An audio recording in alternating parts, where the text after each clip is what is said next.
வணக்கம் friends, welcome to our channel life lessons. இன்றைக்கி என்னோடய ஃபஸ்ட்டு ஃப்ளைட் ட்ராவல் பற்றி உங்கள்கிட்ட நான் ஷேர் பண்ண போகிறேன். பொதுவாக நம்ம சின்ன பிள்ளையில் நிறைய பேருக்கு இந்த ஆசை இருக்கும், ஃப்ளைட்டில் ட்ராவல் பண்ணணும்னு சொல்லிட்டு. எனக்கு அந்த ஆசை ரொம்ப நிறையா இருந்துச்சு சின்ன வயசில். ஸோ ராட்டினம்லாம் பார்க்கும்போது, ராட்டினம் சுற்றும்போது அது அந்த மாதிரி தான் எக்ஸ்பீரியன்ஸ் இருக்கும் அப்படின்னு சொல்லி நான் கேள்விப்பட்டிருக்கேன்.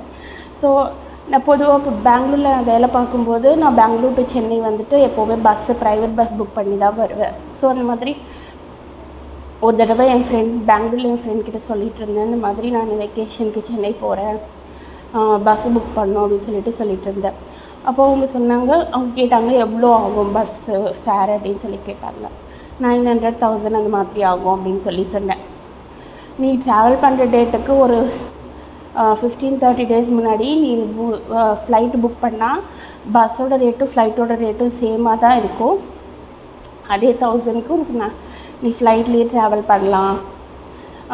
ஸோ நீங்கள் வந்து பஸ்ஸுனால் ஒரு நைட் ஃபுல்லாக ட்ராவல் பண்ணணும். ஆனால் ஃப்ளைட்னால் ஒரு 45 மினிட்ஸ் 1 ஹவர்லேயே நீங்கள் சென்னை ரீச் ஆகலாம்.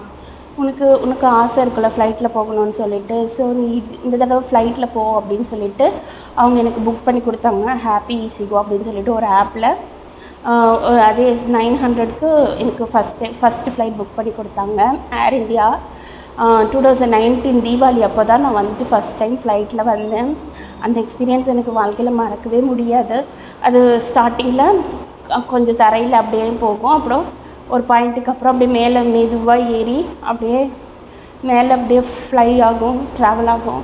அந்த எக்ஸ்பீரியன்ஸ் சூப்பராக இருக்கும். நல்லா அன்றைக்கி ஃப்ளைட்டில் வந்து கூட்டமும் இல்லை, ரொம்ப என் பக்கத்து சீட்லாம் கூட ஃப்ரீயாக தான் இருந்துச்சு. ஏர் இந்தியாவில் இந்த ஃபுட்லாம் கூட ட்ராவல் அப்போது ஃப்ரீ தான், அதுக்குன்னு தனியாக வந்துட்டு பே பண்ண தேவையில்லை. சில பிவரேஜஸ் சில என்னமோ கொடுத்தாங்க, எனக்கு மறந்துடுச்சு. ஏன்னா சம்திங் சாப்பிட்றதுக்கு கொடுப்பாங்க, அதுக்கு நம்ம தனியாக பே பண்ணணுன்னு இல்லை. ஸோ அந்த ஏர் இந்தியா ட்ராவல் எனக்கு ரொம்ப பிடிச்சிருந்தது.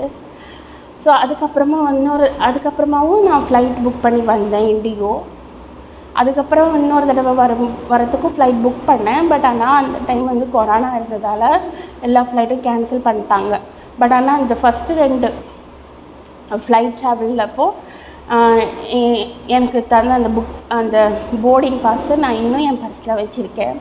எல்லோரும் பர்ஸில் அவங்களுக்கு பிடிச்சவங்களோட ஃபோட்டோ இல்லை அவங்களுக்கு பிடிச்ச தெய்வத்தோட ஃபோட்டோ வச்சுருப்பாங்க.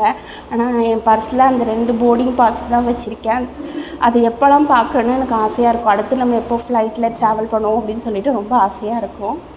ஸோ நீங்களும் கண்டிப்பாக நம்ம ஒரு பெரிய வெளிநாட்டுக்கு போனால் தான் ஃப்ளைட்டில் போகணுன்னு அவசியம் இல்லை. நீங்கள் இந்த மாதிரி பெங்களூரில் இருக்கீங்க, சென்னையில் வேறு ஏதாவது உங்களோட சிட்டிக்கு ஃப்ளைட் ஃபெசிலிட்டி இருந்துச்சுன்னா நீங்களும் அது ஒரு 15-30 டேஸ் முன்னாடி புக் பண்ணிங்கன்னா உங்களுக்கு அந்த பஸ் ரேட்டுக்கு ஈக்குவலாக இருக்கும். ஸோ நீங்களும் புக் பண்ணி ட்ரை பண்ணி பாருங்கள். நம்ம ஆசையை நம்மளுக்கு நிறைவேற்றாமல் வேறு யார் வந்து நிறைவேற்றுவா. ஸோ வீடியோ பிடிச்சிருந்தா சப்போர்ட் பண்ணுங்கள். வீடியோ பார்த்ததுக்கு நன்றி.